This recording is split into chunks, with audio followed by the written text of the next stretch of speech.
Kadang menanti semuanya. Ya.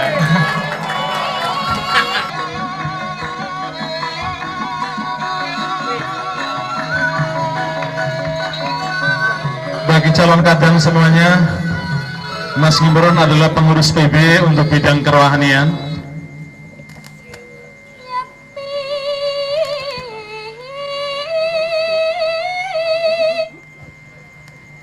Ya, sekali lagi saya informasikan Mas Gibran adalah pengurus PB untuk bidang kerohanian,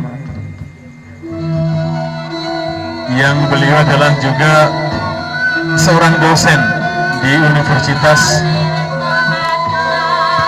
Muhammadiyah Surakarta. Beliau adalah dosen psikologi.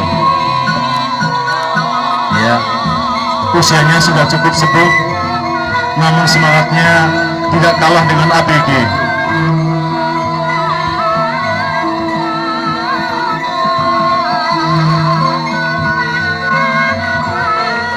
Kalau melihat Mas Imron, saya melihat Mas Gasi juga kayaknya komandan pengen maju ini.